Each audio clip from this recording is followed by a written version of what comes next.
दोस्तों हमारा मार्केट हमारा निफ्टी बैंक निफ्टी गिरता ही जा रहा है। इसके पीछे का रीज़न हम इस वीडियो में जानेंगे। पहले हम डोमेस्टिक रीजन्स के बारे में बात करेंगे, उसके बाद हम ग्लोबल मार्केट में क्या चल रहा है, क्यों हमारा इंडेक्स गिर रहा है, उसके बारे में बात करेंगे। तो बिना टाइम वेस्ट करें सबसे पहले स्क्रीन पे चलते हैं। तो ये मेरा चैनल है। सबसे पहले अगर किसी ने इसको सब्सक्राइब नहीं कर रखा है तो प्लीज़ इसको सब्सक्राइब कर लो, काफ़ी यूजफुल कंटेंट हम इसमें डालते रहते हैं। तो सबसे पहले हम चलते हैं अपने निफ्टी पे। इसका सपोर्ट और रेजिस्टेंस मैं आपको बताऊंगा, उसके बाद हम आगे बात करेंगे। तो जैसे कि मैंने मार्क कर रखा है, यहाँ पे 23800 का निफ्टी में सपोर्ट है। जब तक ये देखो ऊपर, यहाँ ये बुलिश गया भी था, अगर आप यहाँ पे देखोगे तो एक ग्रीन कैंडल यहाँ पे गई भी थी ऊपर, तो लोगों को लगा था कि अब मार्केट फिर से बॉटम बन चुका है, फिर से अब ये बुलिश हो जाएगा, लेकिन ऐसा कुछ हुआ नहीं। ठीक है, तो जब तक ये वाली जो कैंडल है इसके ऊपर ये ट्रेड करना शुरू ना कर दे, तब तक हमारा ये बुलिश नहीं होगा। ठीक है, और यहाँ पे एक्सपोनेंशियल मूविंग एवरेज भी लगा रखा है मैंने 20 लेंथ का, आप भी लगा सकते हो। तो इसके बाद क्या होगा हमारा, जैसे अभी मेरे को क्या लगता है, जैसे यहाँ पे इसने टाइम थोड़ा वेस्ट किया था, यहाँ पे इस बार थोड़ा लंबा चलेगा ये। ठीक है, इस रेंज से निकलना बहुत जरूरी है। जैसे ये इस रेंज से निकलेगा उसके बाद हम मानेंगे कि ये बुलिश हुआ। जैसे कि यहाँ पे ये निकला था, इसके बाद green candle exponential moving average के ऊपर बनी थी, जैसे कि आप यहाँ पे देख सकते हो, उसके बाद ये ऊपर की तरफ रैली आई थी। ठीक है, ऐसे ही हमें यहाँ पे चाहिए। मैंने अपने टेलीग्राम चैनल पे डाला भी था कि ये जो ग्रीन कैंडल बनी है, इससे आप ये मत समझना कि बुलिश हो गया है, इसके बाद फिर से एक रेड कैंडल बन सकती है। ठीक है, यहाँ पे आप देख सकते हैं। तो सबसे पहले निफ्टी के बारे में हमने बात कर ली, और अब हम चलते हैं क्वार्टरली रिजल्ट के ऊपर। तो निफ्टी हमारा गिर रहा है, आप देख सकते हो कैसे हमारा डाउन ट्रेंड में है। तो इसके रीज़न क्या है उसके ऊपर हम बात करते हैं। सबसे पहले हमारे जो क्वार्टरली रिजल्ट आ रहे हैं उसके लिए हम ट्रेंड लाइन प्लेटफॉर्म पे चलते हैं। ये ट्रेंड लाइन प्लेटफॉर्म है, इसका मैंने प्रीमियम ले रखा है, तो काफ़ी सारे फीचर्स मेरे पास इसमें ओपन हो जाते हैं एनालाइज करने के लिए। ओके, तो सबसे पहले यहाँ पे आप देखो जो हमारी क्वार्टरली अर्निंग्स आ रही है वो कितनी ख़राब आ रही है। यहाँ पे आप देखोगे सिर्फ एबिटा 10% ग्रोथ है। ये ईयर ऑन ईयर की बात हो रही है। 15 नेगेटिव है, 28 पॉजिटिव है, लेकिन वो 28 भी कुछ इतना ज़्यादा अच्छी ग्रोथ नहीं है।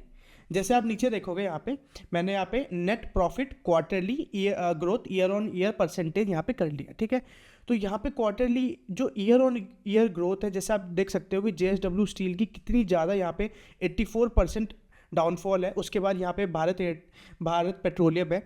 आज एशियन पेंट्स का आया रिजल्ट, देख लो अब यहाँ पे 42% ये ईयर ऑन ईयर लॉस हुआ है इनको, समझ रहे हो। तो जैसे अगर मैं एशियन पेंट्स आपको दिखाऊं, तो आज ये देखो एशियन पेंट्स। ठीक है, जस्ट अ सेकेंड।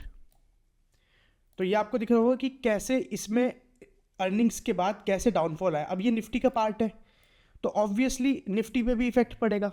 जैसे आज सुबह अच्छी खासी मूव कर रही थी, अगर मैं 15 मिनट का लगा के दिखाऊं आपको, आज सुबह अच्छा खासा ऊपर जा रहा था, यहाँ पे आप देखो, ये देखो, उसके बाद तुरंत ये नीचे आ गया। ठीक है, क्यों? क्योंकि बुलिश मोमेंटम नहीं आ पा रहा है।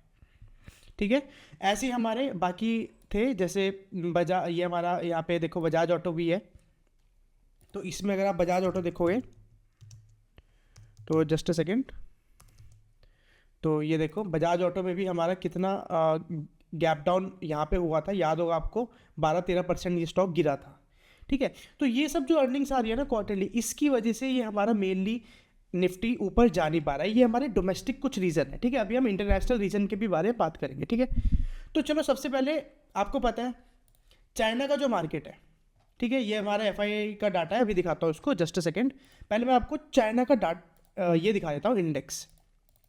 ठीक है, अब आपको पता है कि ट्रंप के आने से क्या हुआ है। जो हमारा ट्रंप के आने से एक हमारा जो टैक्स होता है, यहाँ पे मैंने लिखा हुआ भी है, टैरिफ कहते हैं इसको। इसने वो क्या होता है, जो ट्रंप जो बाहर से माल अंदर ले रहे हैं उसके ऊपर टैक्स लगाते हैं। ठीक है, उसको टैरिफ कहते हैं US में। तो इंटरनेशनली जो भी इंपोर्ट हो रहा है उसके ऊपर जो टैक्स लगेगा उसको हम टैरिफ कहेंगे, और वो 60% तक ट्रंप ने बढ़ाने की बात करी है। ठीक है, इससे क्या होता है, सीधा सीधा चाइना पे फर्क पड़ता है। ठीक है, तो क्योंकि चाइना बहुत ज़्यादा मार्केट अपना जो चीज़ें हैं वो US में बिजनेस करता है, तो फिर टैक्स बढ़ेगा वहाँ पे। ठीक है, तो जो आप सिंपली ये समझ सकते हो कि चाइना का और ट्रंप का बिल्कुल अच्छी बॉन्डिंग नहीं है, और बिल्कुल ख़राब इनके रिलेशन है। ओके, तो इससे क्या होता है, अब चाइना जैसे ही ट्रंप फिर से इलेक्शन जीते तो चाइना को दिक्कत हो गई। तो उसके बाद उसने क्या किया, उसके बाद उसने तुरंत 1.4 ट्रिलियन का जो पैकेज है, स्टिमुलस पैकेज जो है वो अनाउंस किया। ठीक है, अगर आप ये वीडियो देखोगे, वाई मार्केट इज़ क्रैशिंग मेरी ये यूट्यूब की, तो इसमें भी मैंने चाइना का स्टिमुलस पैकेज की बात की थी, ठीक है। तो उससे होता क्या है, उससे क्या होता है, हमारे जो एफ आई आईज है हमारे, ये आप देख रहे हो कंटिन्यूसली एफ आई आई जो है हमारे सेलिंग कर रहे हैं, उसकी वजह से ये हमारा ऊपर नहीं जा पा रहा, ठीक है कम, बहुत ही मानते हैं कि एफ आई आई बहुत ही कम बच्चे हैं, लेकिन फिर भी सेलिंग कर रहे हैं, ठीक है। तो ये देखो लास्ट 30 डेज़ का यहाँ पे आप देख सकते हो एफ आई आई कैश लिखा है यहाँ पे, लास्ट 30 डेज़ का। अगर मैं यहाँ पे इसको अगर मैं इसको मंथली करूँ तो ये देखो अक्टूबर में भी सेलिंग है और नवंबर में भी सेलिंग है, ठीक है। यहाँ पे एफ आई आई कैश देखोगे अगर आप, तो ये देखो यहाँ पे सेलिंग, यहाँ पे सेलिंग, अक्टूबर में पूरा सेलिंग, कैश का मतलब जो ये स्टॉक सेल कर रहे हैं, ठीक है। और अगर आप एक दिन का देखना चाहते हो तो ये देखो, ये तो समरी हो गई टोटल, यहाँ पे देखो हमको एफ आई आई कैश देखना है, तो लगातार ये सेलिंग चल रही है, बस इन्होंने 21 अक्टूबर के दिन थोड़ी सी बाइंग करी थी, ठीक है। तो ये सबसे हमें पता चलता है कि कितना एफ आई आई का इंटरेस्ट अब मार्केट में शिफ्ट हो रहा है हमारा चाइना की तरफ। क्यों? क्योंकि वो अट्रैक्टिव पैकेज अनाउंस कर रहा है, जहाँ पे ज़्यादा प्रॉफिट दिखेगा एफ आई आई को, वहीं तो वो इन्वेस्ट करेंगे, राइट। तो ये देखो, तो ये चाइना का इंडेक्स है, कितने अच्छे से ग्रो कर रहा है, ठीक है। तो अब ये हमारे कुछ रीज़न हो गए, और ये स्टिमुलस पैकेज। अब देखते हैं कि इंडिया कैसे हमारा इन चीज़ों को लेता है और कैसे हमें क्या क्या स्कीम्स निकालते हैं इंडिया की गवर्नमेंट, जिससे हमें मौका मिल सकता है कुछ अच्छा इन्वेस्ट करने का। अगर अभी हमारे इंडियन गवर्नमेंट ने कुछ अच्छी स्कीम निकाल दी तो हो सकता है एफ आई आई वापस भी आ जाए, करेक्ट। एफ आई आई को अट्रैक्ट करने के लिए कोई स्कीम्स निकाल दी, कुछ बॉन्ड निकाल दिया, राइट। तो ये सब हमको देखना पड़ता है। अब इसके बाद मैंने आपको निफ्टी का बता दिया कहाँ पे हमारा बेस है और कहाँ पे हमारा सपोर्ट रेजिस्टेंस है। अगर इसके बाद मैं आपको एक स्टॉक बताऊं, जो मुझे स्टॉक थोड़ा सा ठीक लग रहा है, जो वो है हमारा BBTC। आप यहाँ पे देख सकते हो, मैंने अपने टेलीग्राम चैनल पे भी दिया था, ठीक है। अगर आपको मैं इसका चार्ट दिखाऊँ अभी, तो ये देखो, ये अभी जितना ज़्यादा यहाँ पे सब ये अकोमुलेट कर रहा है, यहाँ पे जितना ज़्यादा ये टाइम पास कर रहा है, उतनी अच्छी तरीके से निकलेगा ऊपर, ठीक है।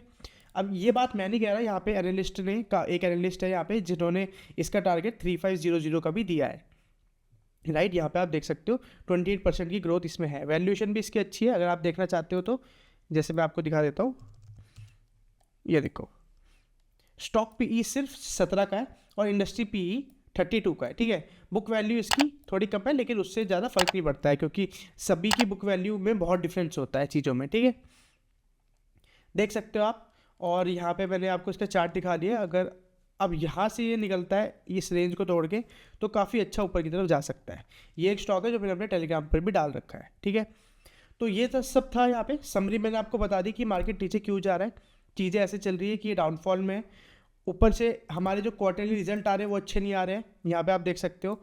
और बजाज ऑटो का भी ठीक नहीं आया, यहाँ पे आप पूरा डाटा देख सकते हो। जस्ट अ सेकेंड, यहाँ पे देख सकते हो कि सब ये जो है इंडस्ट्रियल बैंक है, अल्ट्राटेक सीमेंट है, ऑयल एंड नेचुरल गैस है, यहाँ पे सबके रिजल्ट थोड़े ख़राब आए हैं, ठीक है। और जो अच्छे भी आ रहे हैं ना, उनकी भी कुछ ज़्यादा इतनी अच्छी ग्रोथ नहीं हो गई। यहाँ पे देखो सिर्फ 5%, 4% ईयर ऑन ईयर ग्रोथ है, 10% है। यहाँ पे आप नेक्स्ट करो, यहाँ पे आपको थोड़ी अच्छी ग्रोथ दिखेगी, ठीक है। जैसे भारतीय एयरटेल है, अदानी इंटरप्राइजेस है, ये इन सब में आपको दिख पा रही होगी। लेकिन इसको ही हम यहाँ तक तो आप मान सकते हो, सिर्फ ये 6-7 है जिनमें अच्छी ग्रोथ हुई है, बाकी यहाँ पे आप year on year average he growth मानोगे, ठीक है। तो ये है चीज़ें इसकी वजह से। और बाकी हमारे जो FIIs है वो मैंने आपको दिखा दिया। 1.4 ट्रिलियन यार बहुत बड़ा नंबर होता है ये, काफ़ी लोगों की जो कंट्रीज़ है उनकी GDP के बराबर है ये नंबर, ठीक है। इतने अमाउंट का स्टिमुलस पैकेज चाइना ने अनाउंस किया है अभी थोड़े दिन पहले, ठीक है। तो इसलिए FIIs शिफ्ट हो रहे हैं, सिंपल सी बात है, ठीक है। और ये स्टॉक मैंने आपको बता दिया। तो आई होप कि आपको वीडियो से कुछ सीखने को मिला होगा। अगर अच्छा लगा तो चैनल को सब्सक्राइब कर सकते हो, अपने दोस्तों के साथ शेयर कर सकते हो। मिलते हैं नेक्स्ट वीडियो में। Thank you so much.